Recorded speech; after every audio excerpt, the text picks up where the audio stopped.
ำลังรับฟังสถานีวิทยุกระจายเสียงแห่งประเทศไทยจังหวัดลำพูน FM 95 เมกะเฮิรตซ์ จากนี้ไปขอเชิญติดตามรับฟังรายการธรรมะเดลิเวอรี่ค่ะ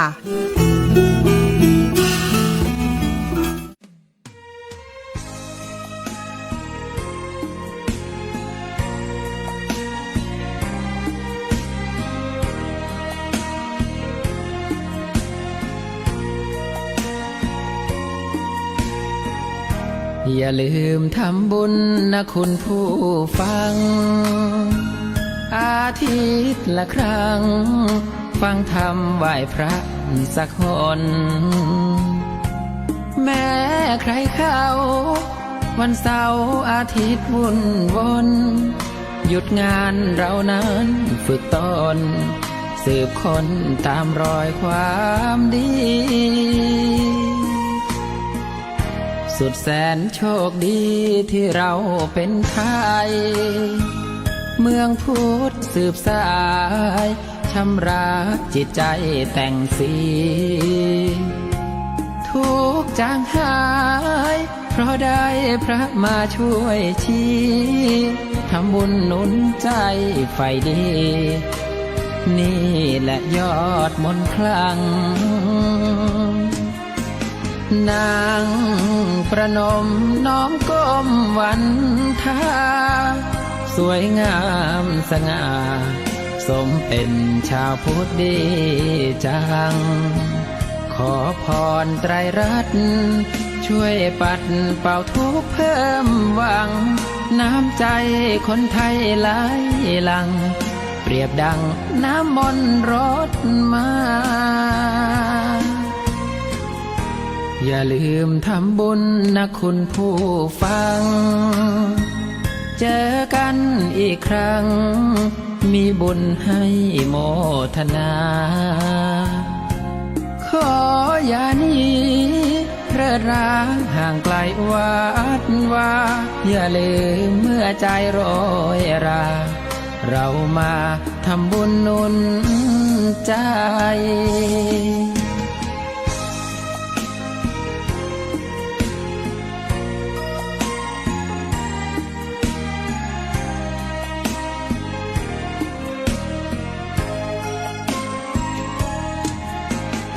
นาง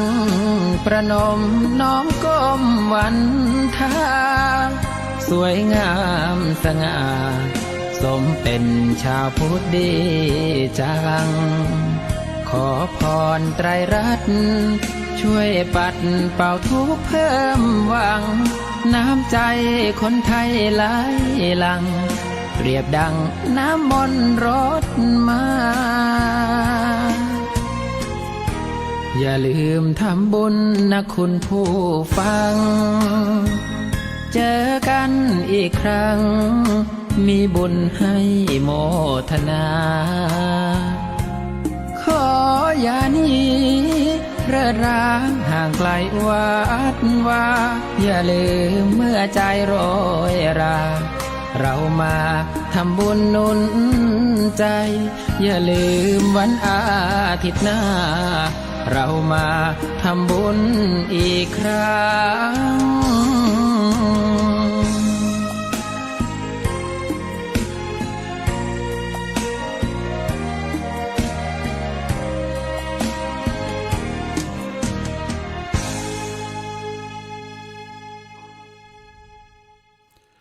ขอประนตบทธรรมคำสอนสั่งเป็นพลังส่องทางวางทุกข์ผ่อนประดับจิตมิตรใจไทยนิกรดุจแสงตอนรุ่งอรุณอุ่นกมลถึงเวลายามบ่ายผ่อนคลายจิตทุกวันอาทิตย์สดับฟังพลังผลสุขสว่างทางสุขปลุกกมลบันดาลโดลพบสุขทุกเวลาเสียงธรรมะแว่วมาพาใจสงบชวนมาพบความจริงทิ้งปัญหาสละวุ่นวางวายคลายละอาใช้ปัญญานำทางสร้างพลัง ขอเชิญชวนมวลมิตรจิตหันษามาฟังธรรมเทศนาดั่งใจหวังสำรวมจิตสำรวมใจเติมพลังเป็นมนต์ขลังพลังสุขทุกคืนวันเจริญสุขเจริญพรเจริญสีเจริญธรรมบังเกิดมีกับบรรดาท่านสาธุชนพุทธบริษัททุกท่านที่กำลังติดตามรับฟังรายการธรรมะเดลิเวอรี่แสงธรรมตีละปูนโดยคณะสงฆ์จังหวัดละปูนได้นำเอารายการธรรมะเอามาพบมาปะกับบรรดาญาติโยมสาธุชนท่านผู้ฟังที่อยู่ต่างบ้านต่างจองผ่านทางสถานีวิทยุกระจายเสียงแห่งประเทศไทยจังหวัดละปูนสำนักประชาสัมพันธ์เขต 3กรมประชาสัมพันธ์ในคลื่นความถี่ FM 95 เมกะเฮิรตซ์ดำเนินรายการโดยอาตมภาพพระครูวิทิตธรรมานันท์หรือว่าตุโอมวัดสวนดอกตำบลในเมืองอำเภอเมืองละปูนจังหวัดละปูนเบอร์โทรศัพท์0843663223ได้นำเอารายการธรรมะเดลิเวอรี่สวัสดียามบ่ายแสงธรรมตีละปูนมาพบปะกับบรรดาพ่อแม่พี่น้องญาติโยมสาธุชนทุกคนทุกท่านในทุกๆวันอาทิตย์ตั้งแต่เวลา 14 นาฬิกาไปจนถึง 15 นาฬิกาโดยประมาณรายการที่มีสาระธรรมรายการที่นำเอาข้อคิดธรรมะรายการที่มาพบมาปะเอารายการธรรมะนั้นมายื่นมาอู้มาสู่มาปั่นมาเป็นขวัญและกำลังใจให้กับบรรดาญาติโยมสาธุชนท่านผู้ฟังต่างหลายทุกคนทุกท่าน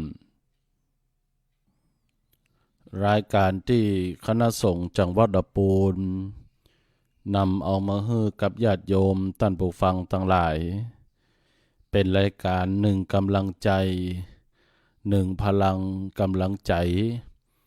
ที่มาเพิ่มมาเติมมาเสริมความรู้ความคิดความเข้าใจในน้ำธรรมคำสอนขององค์สมเด็จพระสัมมาสัมพุทธเจ้าเพื่อเป็นแสงทางนำความสว่างให้เกิดขึ้นกับชีวิตบ่ให้เฮาเดินทางผิดแม้ว่าเราตั้งหลายที่ได้รับฟังรายการธรรมะเดลิเวอรี่แสงธรรมติละปูนจะอยู่แห่งหนตำบลใดโปรดให้รู้ไว้ว่ารายการธรรมะเดลิเวอรี่แสงธรรมติละปูนคณะสงฆ์ละปูนเป็นพลังใจเติมเต็มกำลังอกเติมเต็มกำลังใจให้กับบรรดาญาติโยมสาธุชนทุกคนทุกท่านมาเป็นความหวังมาเป็นพลังมาเป็นสิ่งที่นำคุณค่าให้กับบรรดาหมู่เฮาท่านทั้งหลายชีวิตที่แปรผันชีวิตที่ผันแปรชีวิตที่อยู่ในช่วงห่วงเวลาที่เปลี่ยนบ่ว่าจะเปลี่ยนไปในทิศทางใดก็ตามของเฮาทั้งหลายมีธรรมะเป็นเพื่อนคู่คิดมีธรรมะประดุจดังมิตรคู่บ้านมีธรรมะมาเติมเต็มพลังแห่งตัวตนธรรมะก็จะส่องแสงสว่างไสวให้กับชีวิตของเฮามีพลังที่สู้อย่าคาดหวังกับสิ่งที่มีชีวิตอย่ายึดติดกับสิ่งที่มีวันดับสลายอย่ายอมแพ้หากยังมีลมหายใจอย่าประมาทมากไปกับใจตนโลกที่นับสับสนโอลหม่าน เปรียบแผ่นดินถิ่นฐานที่ขาดฝนหากรู้คิดรู้คอยปล่อยวางตนจะเป็นคนร่มเย็นกายและใจแสงธรรมนำทางสว่างชีวิตแสงพระธรรมพัฒนาจิตให้สดใสแสงแห่งธรรมส่องสว่างกายและใจแสงนั้นไซร้คือแสงธรรมนำความดีเป็นกำลังอกเป็นกำลังใจเป็นพลังเติมเต็มความดีงามความสุขให้กับท่านผู้ฟังตั้งหลายทุกคนทุกท่านญาติโยมท่านผู้ฟังทุกคนทุกท่านสำหรับในวันนี้จะได้นำในเรื่องของสารธรรมธรรมะในเรื่องของความหวังคือพลังของชีวิตนำมาอู้มาจ่าให้กับบรรดาญาติโยมท่านผู้ฟังตั้งหลายทุกคนทุกท่านมนุษย์คนเฮานี้เฮาต้องการสิ่งใดแล้วก็คิดว่าสิ่งนั้นจะเป็นไปตามที่เฮาคิดหรือว่าสิ่งที่ต้องการสิ่งที่เฮาคิดหรือว่าสิ่งที่เฮาต้องการนั้นเฮาทำอย่างว่าความหวังเช่นว่าหวังจะได้คนฮักหวังจะมีโชคหวังจะรวยหวังว่าซื้อหวยแล้วก็จะหวังจะถูกนะมีตุกก็หวังที่จะได้สบายสอบก็หวังให้สอบผ่านทำงานก็หวังจะได้เงินเดือนเจ็บป่วยก็หวังจะหายค้าขายก็หวังที่จะได้กำไรแม้ตายไปก็จะหวังได้ขึ้นสวรรค์ชั้นฟ้านะอันนี้ก็เป็นความหวังของมนุษย์อันนี้ความหวังนี่ทำให้คนเฮาเนี่ยรู้สึกกระตือรือร้นพยายามสร้างตัวไม่แต่ทหารที่จะเข้าไปรบในสนามรบอย่างไรก็จะได้ก็ต้องหวังที่จะให้ฝ่ายของตัวเก่าชนะนักมวยที่จะโชคก็หวังจะให้ตัวเก่าได้เป็นแชมป์ความหวังเป็นสิ่งที่จำเป็นสำหรับคนทั่วไปแล้วก็บ่ใจว่าเป็นเรื่องเสียหายอะไรหยังแต่หากว่าคนเฮานั้นตั้งความหวังไว้ในทางที่ถูกที่ควรก็เป็นเรื่องที่ดีแต่ว่าตั้งความหวังไว้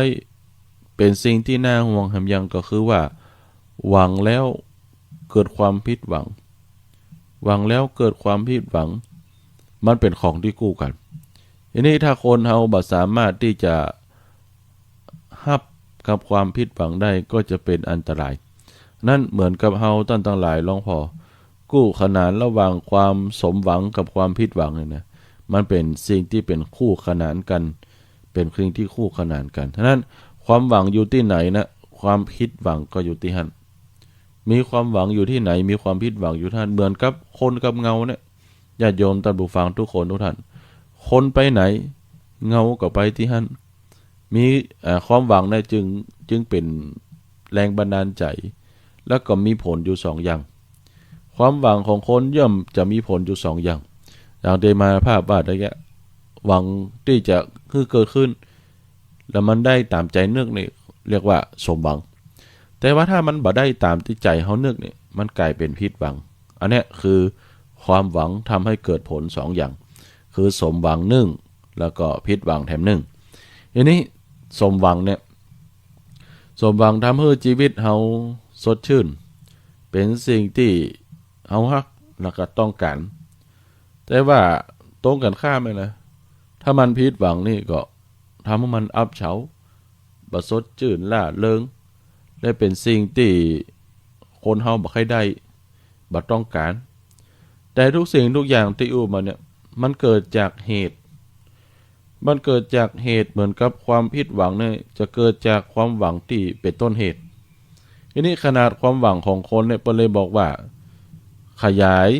ยความหวังของคนไว้3ระดับ3อย่างด้วยกันนั่นก็คือหวังยากหวังมากแล้วก็หวังไกลนี่ก็จะอู้ว่าความหวังที่มันหวังมากนี่มันเป็นจะได้นะหวังมากเป็นจะได้หวังยากเป็นจะได้หวังไกลนี่เป็นจะได้3อย่างหวังยากหวังมากหวังไกลอันแรกก็จะอู้ในเรื่องของความหวังยากความหวังยากนี่ก็คือหวังในสิ่งที่เป็นไปได้ยากคือมันมีความยากอยู่ในตัวของมันมีความยากในตัวของมันเรื่องความหวังยากนี่มันเป็นเรื่องของระดับ ระดับความหวังของคนนี่นะหวังยากนี่เพิ่นบอกว่าหวังยากที่สุดคือหวังในตัวคนหวังยากมากก็คือหวังในสิ่งของหวังยากบ่ได้นี่ก็คือหวังในเหตุการณ์หวังในตัวคนนี่ก็คือหวังจะให้ใครคนใดคนหนึ่งเป็นไปอย่างที่เฮาคิดอันที่เช่นว่าหวังจะให้เขามาช่วยเฮาหวังจะให้เขามาฮักเฮาหวังจะให้เขาดีถ้าบ่เป็นไปตามที่เฮาหวังมันก็เป็นทุกข์อันเนี้ยเฮาว่าเริ่มผิดหวังอันนั้นธรรมดาของคนเนี่ยธรรมดาของคนมีอยู่สองฝ่ายหรอฝ่ายแรกกายฝ่ายที่สองใจซึ่งควบคุมบ่ได้ถึงสองอย่างควบคุมบ่ได้ถึงสองอย่างถ้าหวังอันเนี้ยเฮาเอาหวังในคนสองหวังในสิ่งของหวังในสิ่งของก็สำเร็จยากน้อยกว่าคนสำเร็จยากน้อยกว่าคนมาเพราะของมันมีอยู่ในแต่ละตัวเนี่ยแต่ละอย่างนี่บ่มีหัวใจความกับกรอกมันก็บ่มีหรือว่ามันมีเพียงหน้าเดียวหวังในของนี่อดิเจนว่าหวังว่าปลูกมะม่วงแล้วก็มะม่วงนี่มันจะออกหน่วยนักนี่นะปลูกบะลำไยแล้วใส่สารแล้วหวังบะลำไยจะออกนักนะเอาเกาทุเรียนมาปลูกแล้วหวังว่ามันจะติดหน่วยนะหวานเข้าแล้วก็ในนาหวังว่าเข้ามันจะออกนักนะอันนี้เป็นต้นอันนี้เป็นห้องว่าเอาความหวังไปไว้กับมันได้โดยที่บ่ฮู้ว่าโดยที่บ่ฮู้เลยว่าเฮาไปปลูกไปเนี่ยอันยังมันจะเกิดผลแท้ก็มันจะเป็นผลกับเฮาจริงก็แต่สิ่งเหล่านั้นมันยินยอมมันเป็นของเฮามันยินยอมไปตามความหวังของเฮาตัวอย่างเช่นว่าเวลาไฟไหม้บ้านเวลาเจ้าของบ้านวิ่งออกมาจากบ้านหมู่โต๊ะหมู่ตู้หมู่แก้วแหวนเงินทองเฟอร์นิเจอร์อันไหนที่ราคาแพงเนี่ยที่เฮาห่วงแหนที่เฮาใครได้เฮาห่วงมันอยู่ตลอดเวลานะมันบ่วิ่งตัวเฮามามันบ่วิ่งตัวเฮามาแถมบ่พอเมื่อมันบ่วิ่งตัวเฮามาแล้วก็มันยังถูกไฟไหม้กับเข้าข้างปล่อยให้ไฟไหม้จนหมดจนเสี่ยงเหมือนกันต้นเข้าต้นดอกต้นไม้พืชผลนี่ก็เป็นไปตามนั้นถึงเวลามันก็โรยลามันก็เหี่ยวเฉาไปอันนี้เรียกว่าหวังในสิ่งของหวังยากแถมอันนึงก็คือหวังในเหตุการณ์อันนี้เช่นว่าหวังจะสอบได้หวังเงินเดือนจะขึ้นวันฝนจะตกหวังว่าน้ำจะบ่ท่วมนี่นะเหตุการณ์เหล่านี้มันพอที่จะทำนายได้แต่ว่ามันอาจจะเกิดการผิดพลาดเพิ่นจึงบอกว่าหวังสิ่งใดนะคือตั้งขีดความหวังไว้อย่างเช่นว่าหวังในคนนี่มีโอกาสผิดหวัง75สมหวังแค่ 25% หวังในสิ่งของนี่ผิดหวังกับสมหวัง 50-50 หวังในเหตุการณ์นี่สมหวัง75แต่ผิดหวัง 25% นั้นถ้าตั้งความหวังไว้ตอนนี้ก็ต้องความผิดหวังก็จะน้อยลงเพราะเราตั้งงบประมาณความผิดหวังไว้ล่วงหน้าอันนี้เป็นความคาดคะเนเรื่องของความหวังที่ระดับแรกก็คือระดับแยกอันที่สองก็คือความหวังระดับมากก็คือหวังเกินเหตุหวังจะเป็นเศรษฐีเงินล้านหวังจะเป็นใหญ่มีอำนาจก็คนทั้งหลายหวังจะเนี่ยอันยังแล้วมีคนหุมหวังเตี้ยห้องว่าหวังมากคนหวังมากนี่มันยากที่จะสมหวังเหมือนกับว่าอยากจะกินตำส้มเนี่ยนะอยากจะกินยำอันยังล้ำๆเนี่ยบ่ถึงนาทีก็หวังจะหึ้แล้วแต่กว่าจะได้กินแท้ๆเนี่ยบางเตื้อแม่ครัวเพิ่นจะไปเซาะครัวเนี่ยหยังโอ้ไปตุกไปแยกเนี่ยนะกว่าจะแล้ว ตึงลุกตึงเดินเตียวซ้ายหันขวาเนี่ยนานได้กินเพราะนั้นความหวังแค่ได้กำเดียวเนี่ยเป็นไปบ่ได้นอกจากนี้แล้วก็หวังในสิ่งที่เขาบ่มีก็คือควรระวังเพราะว่าบางอย่างเนี่ยบางทีเขาก็บ่มีคือแต่อาทิเช่นว่าหวังในความฮักหวังในความเอ็นดูจากคนที่บ่มีความฮักบ่มีหัวใจนะหวังความฉลาดในคนที่บ่มีปัญญาหวังความเมตตากับคนร้ายย่อมที่จะลำบากเขาก็บ่ได้แกล้งแต่เขาบ่มีจะฮื้อฉะนั้นเรื่องนี้ต้องดูให้ดีก่อนที่จะตั้งความหวังไว้โดยปกติแล้วก็คนที่คนเฮานี่มักจะทำตัวเป็นล้านแผงลอยคือตั้งราคาเพื่อไว้ก่อนนี่นะตั้งราคาเพื่อต่อซึ่งก็หมายความว่าหวังมากจนเกินไปเอาเข้าแต่เนี่ยก็น้อยเดียวนะบางเตื้อบ่ได้อย่างเลยอันนี้ฮ้องว่าความหวังระดับที่2เรียกว่าความหวังมากความหวังระดับที่3นั่นก็คือความหวังไกลความหวังไกลนี่ก็คือความหวังในสิ่งที่ห่างไกลนักล้ำไปกว่าจะสมหวังได้ก็ต้องต้องรออยู่หั่นน่ะอันที่เช่นว่าหวังว่าจะสบายยามแก่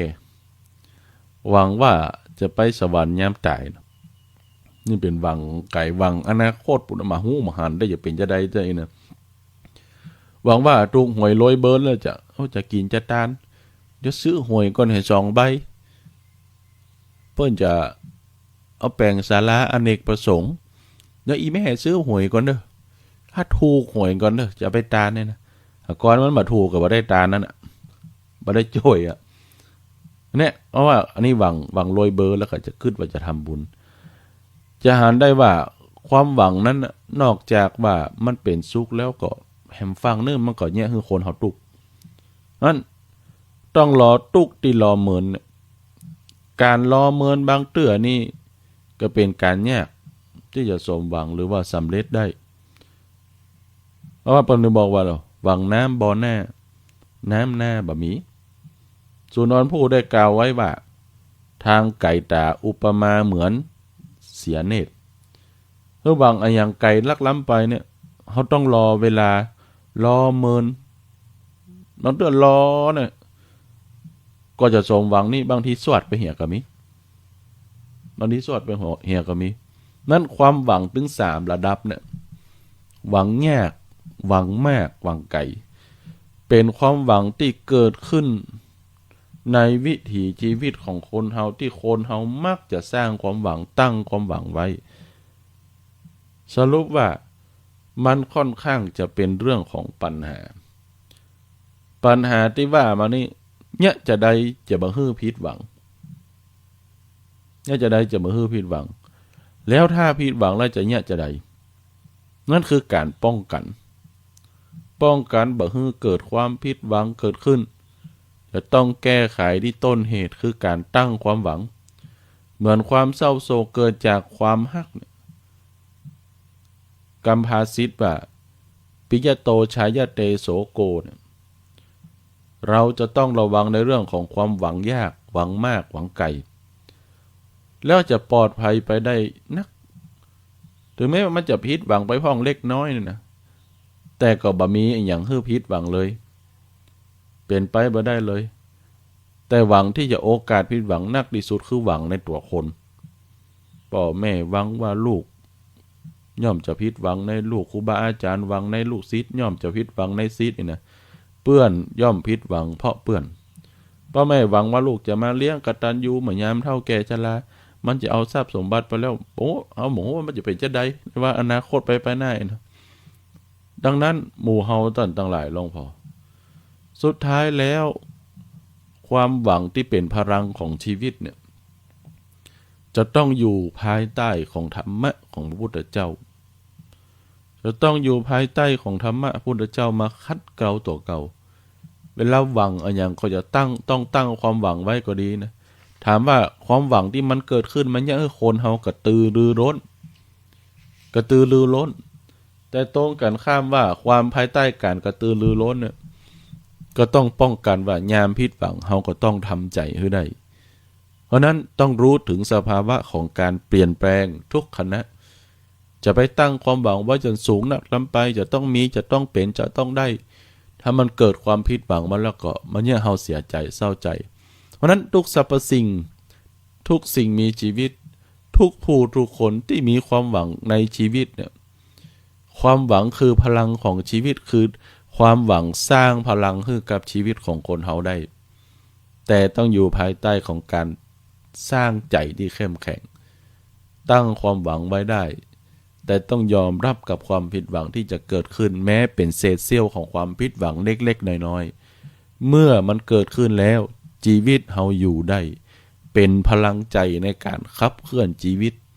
นั่นคือความหวังเป็นพลังของชีวิตของคนเฮาจะต้องสู้ต่อสู้ดิ้นรนกันต่อไปก็ต้องฝ่าฟันอุปสรรคปัญหากันต่อไป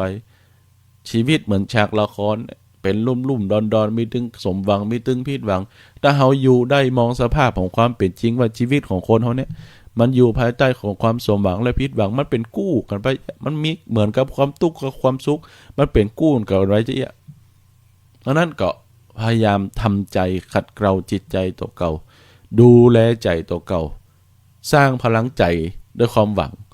แต่ก็เตรียมใจยอมรับสู้กับความผิดหวังที่จะเกิดขึ้นแม้เป็นเศษเล็กน้อยของความผิดหวังชีวิตเราก็จะเดินต่อไปได้ชีวิตเราก็จะสู้ต่อไปได้เป็นกำลังใจให้ญาติโยมท่านผู้ฟังทั้งหลายทุกคนทุกท่านตัวคำคมธรรมะวาทะประจำวันข่าวฝากประชาสัมพันธ์ก็เป็นข่าวงานบุญคราวนี้ก็เป็นข่าวงานบุญเรื่องของกิจกรรม150 ปีชาติการครูบาเจ้าศรีวิจัยเป็นภารกิจงานหอมบุญหอมแหงร่วมกิจกรรมธรรมยาตราเทศสันติวิถีครูบาสู่บุคคลสำคัญของโลกโดยจังหวัดลำพูนร่วมกับสภาวัฒนธรรมกระทรวงวัฒนธรรมอบจ.ลำพูนคณะสงฆ์ลำพูนได้ร่วมกันจัดกิจกรรมหอมบุญหอมแหงธรรมยาตราเทศสันติครูบาเจ้าศรีวิจัยทรงครูบาเจ้าเป็นบุคคลสำคัญของโลกปีนี้ก็เป็นแถมครั้งหนึ่งจัดขึ้นในระหว่างวันที่1ถึงวันที่11เดือนมิถุนายน2569ตลอดระยะเวลาแล้วก็ตลอดเส้นทางมีขบวนครูบาเจ้าศรีวิจัยผ่านก็เริ่มตั้งแต่วันที่1มิถุนายนก็ขบวนก็เข้าสู่วัดพระพุทธบาทห้วยต้มวันที่2ขบวนอยู่ที่วัดพระพุทธบาทผ่านามอำเภอลี้จังหวัดลำพูนวันที่3ขบวนอยู่ที่วัดแม่ตื่นอำเภอลี้จังหวัดลำพูนวันที่4มิถุนายน2569ขบวนอยู่ที่วัดบ้านปางอำเภอลี้จังหวัดลำพูนวันที่5มิถุนายนขบวนอยู่ที่วัดห้วยละอำเภอบ้านโฮงจังหวัดลำพูนวันที่6ขบวนอยู่ที่วัดบ้านโฮงหลวงอำเภอบ้านโฮงจังหวัดลำพูนวันที่7มิถุนายนอยู่ที่วัดบ้านเวียงหนองล่องอำเภอเวียงหนองล่องจังหวัดลำพูนวันที่8มิถุนายน2569ขบวนอยู่ที่วัดพระพุทธบาทตากผ้าอำเภอป่าซางจังหวัดลำพูนวันที่9ขบวนอยู่ที่วัดรมณียารามหรือวัดกูละมักอำเภอเมืองลำพูนจังหวัดลำพูนวันที่10ขบวนอยู่ที่วัดจามเทวีอำเภอเมืองลำพูนจังหวัดลำพูนและวันที่11มิถุนายนขบวนเคลื่อนจากวัดจามเทวีไปยังวัดพระธาตุหริบุญชัยในภาคของกิจกรรมก็จะมีการทำบุญตักบาตรในแต่ละสถานที่ในภาคเมื่อเช้าก็จะมีการทำบุญตักบาตรภาคเมื่อค่ำยามคืนในแต่ละที่ก็จะมีการสดับพระธรรมเทศนาปารมี30 ตัดปารมีของครูบาเจ้าศรีวิจัยโดยพระสงฆ์ธรรมกตึกในแต่ละที่ก็จะเล่าเรื่องปารมีของครูบาเจ้าศรีวิจัยไปจนถึงการขับเคลื่อนขบวนครูบาเจ้าศรีวิจัยแต่ละพื้นที่ ในส่วนของวันที่11นี่ก็จะเป็นขบวนใหญ่จากวัดจามเทวีสุวัดพระธาตุหริพูนชัยก็จะเป็นขบวนแห่ครูบาเจ้าศรีวิจัยของคณะสงฆ์แต่ละตำบลคณะสงฆ์แต่ละอำเภอร่วมกับสถานศึกษาปากันมาแห่ครูบาเจ้าศรีวิจัยประมาณ60กว่าขบวนแห่จากวัดจามเทวีไปยังวัดพระธาตุหริพูนชัยก็เป็นเส้นทางงานบุญหอมแหงส่งครูบาเจ้าศรีวิจัยไปสู่บุคคลสำคัญของโลกในวาระโอกาส150ปีชาติการครูบาเจ้าศรีวิจัยก็ประชาสัมพันธ์ให้กับบรรดาญาติโยมพ่อแม่พี่น้องหมู่เฮาเจ้าข้าตลอดระยะเส้นทางจากอำเภอลี้สู่บ้านโฮงสู่เวียงหนองล่องสู่ป่าซางเข้าสู่อำเภอเมืองลำพูนเส้นทางแห่งครูบาเจ้าศรีวิจัยแห่ก็ไปร่วมรับขบวนไปร่วมโปรยข้าวตอกดอกไม้ไปร่วมให้หอมแหงให้หอมบุญกับครูบาเจ้าศรีวิจัยจึงประชาสัมพันธ์ในข่าวแรกข่าวงานหอมแหงหอมบุญครูบาเจ้าศรีวิจัยคือกับบรรดาญาติโยมสาธุชนทุกคนทุกท่านและข่าวประชาสัมพันธ์แห่มข่าวหนึ่งก็เป็นข่าวงานบุญของวัดสวนดอกขอเชิญพี่น้องศรัทธาสาธุชนร่วมทำบุญงานส่งน้ำพระธาตุเจดีย์ศรีโสพลของวัดสวนดอกณวัดสวนดอกตำบลในเมืองอำเภอเมืองลำพูนจังหวัดลำพูนกำหนดการในวันเสาร์ที่27เดือนมิถุนายนพุทธศักราช2569เวลา 16:30 นาทีซึ่งก็ประชาสัมพันธ์ให้กับญาติโยมสาธุชนทั้งหลายร่วมกิจกรรมงานบุญงานส่งน้ำองค์พระธาตุเจดีย์ศรีโสพลของวัดสวนดอกประจำปี2569ญาติโยมท่านไหนมีความประสงค์จะร่วมทำบุญเป็นเจ้าภาพจตุปัจจัยทายธรรมถวายพระสงฆ์พิธีสังฆทานถวายพระสงฆ์พิธีชุดใหญ่ชุดละ 2,000 บาทปัจจัยและสังฆทานชุดใหญ่ 2,000 บาทปัจจัยทายธรรมและสังฆทานถวายสามเณรชุดละ500 บาทเจ้าภาพผ้าบางสุกุลถวายเพื่ออุทิศส่วนกุศลผืนละ200 บาทหรือท่านจะร่วมทำบุญเป็นเจ้าภาพโรงทานนำมาจัดเลี้ยงในเวลา 17:05 น.แลงหลังเสร็จสิ้นพิธีก็ประชาสัมพันธ์ตั้งแต่เจ้าภาพสังฆทานชุดใหญ่2 ปันชุดเล็กชุดละ500ผ้าบางสุกุลผืนละ200หรือเจ้าภาพโรงทานติดต่อสอบถามแจ้งความประสงค์ผ่านมาทางวัดสวนดอกที่อาตมภาพพระครูวิทิตธรรมนันท์หรือว่าตุโอมวัดสวนดอกที่เบอร์โทรศัพท์0843663223 0843663223 สามารถติดต่อสอบถามตั้งแต่บัดนี้ไปจนถึงวันที่27มิถุนายน2569ท่านจะร่วมทำบุญตามจิตเจตนากำลังศรัทธาเป็นเจ้าภาพพระโหมพระธาตุก็สามารถเอิ้นกันมาร่วมทำบุญตามกำลังจิตเจตนาศรัทธาของญาติโยมสาธุชนทั้งหลายทุกคนทุกท่านโดยจึงประชาสัมพันธ์ให้กับบรรดาญาติโยมสาธุชนทั้งหลายทุกคนทุกท่านโดยและข่าวประชาสัมพันธ์แถมข่าวหนึ่งเป็นข่าวประชาสัมพันธ์ในนามโรงเรียนเทศบาลปทุรีกลุ่มส่งเสริมกิจกรรมงานวิถีพุทธร่วมกับโรงเรียนเทศบาลปทุรีศูนย์พุทธศาสนาวันอาทิตย์วัดสวนดอกห้องเรียนโรงเรียนเทศบาลปทุรีขอประกาศเอิ้นเชิญชวน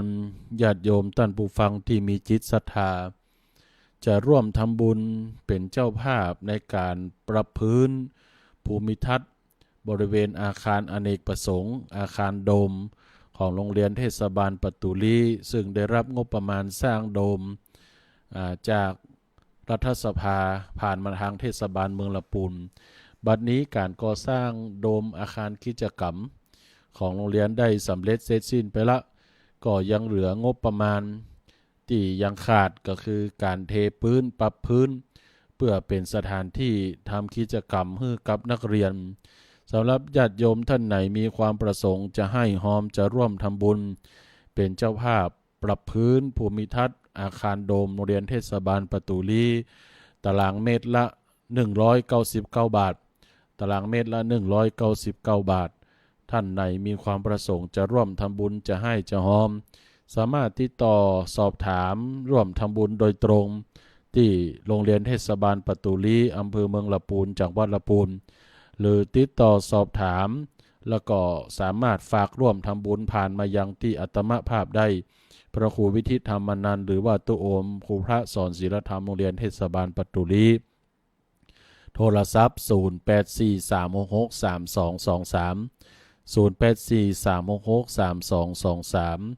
สามารถติดต่อสอบถามหรือว่าท่านประสงค์จะขอ QR Code ของโรงเรียนก็ติดต่อสอบถามผ่านมาที่อัตมภาพได้ก็จะได้สามารถส่ง QR Code ของโรงเรียนไปให้ท่านเพื่อที่จะได้เข้าสแกนร่วมทำบุญกับโรงเรียนเทศบาลประตูลีซึ่งเป็นโรงเรียนที่เป็นโรงเรียนประชาบาลเดิมของอำเภอเมืองละปูนส่งเสริมการศึกษามาจนถึงโรงเรียนเทศบาลประตูลีณที่ตั้งปัจจุบันก็เชิญชวนบอกบุญให้กับญาติโยมทั้งหลายทุกคนทุกท่านตัวเอาละหนอหมดเวลาแล้วเวลาหมดเวลาได้ถึงเติงสมัยการกาละที่จักนำรายการธรรมะเดริเวอรี่แสงธรรมที่ละปูนจากลาบรรดาพ่อแม่พี่น้องศรัทธาสาธุชนญาติโยมไปกันเฮก่อนเฮาก่อยมาปะกันใหม่ในวันอาทิตย์หน้าเวลาเดิมบ่าย2จนถึงบ่าย3โดยประมาณที่สวทละปูน FM 95หมดเวลาแล้วตันตั้งหลายเฮยเสียดายแต่เฮยเวลาบ่ท่าบ่อินดูตาขออินดูหน้าจะขออำลาจากง่ายเทวบุตรรักษานิไว้จุงเผยพอใกล้จุคนอย่าฮือเคาะร้ายมาถูกตัวตนขอฮืออินพรมได้ดนอยู่ไฟขอเราเตวานากาต่ำใต้รักษาโพยภัยพี่น้องภัยอย่ากังวลอย่าได้เข้าซ้อนอย่าเจ็บป่วยไข้โรคาเจ็บหัวปวดท้องเจ็บน่องเจ็บขาขอพองภัยยาไกลกาจากเจ้าฮืออายุยืนยาว120 ขวบเข้าสมดังกำปอนนิสัยก่อนพรากจากกันขอจำชื่อไว้เตอะรายการธรรมะแสงธรรมโปรดจำชื่อไว้เตอะดวงไทยตาขำ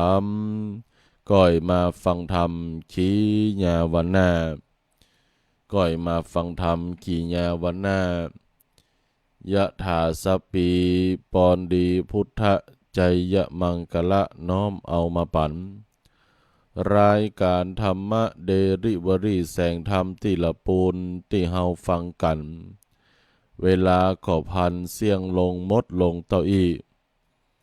วันอาทิตย์หน้าเจิญมาปะกันที่นี่เวลาปอดีบ่น้อยสุข3 ประการเจยบานจื่นจ้อยกล่าวเป็นคำถ้อยฮือฟังอายุวันนะภละสุขังมีแก่คนฟังเหมือน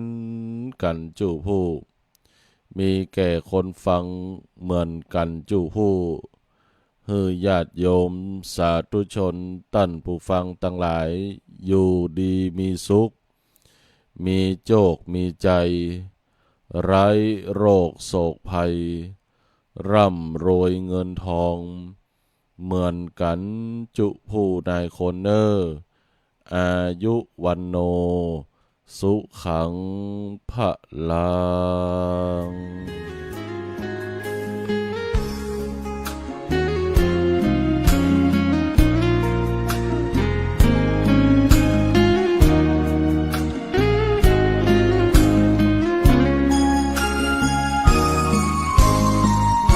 พระพุทธจอมปราบเป็นศาสดา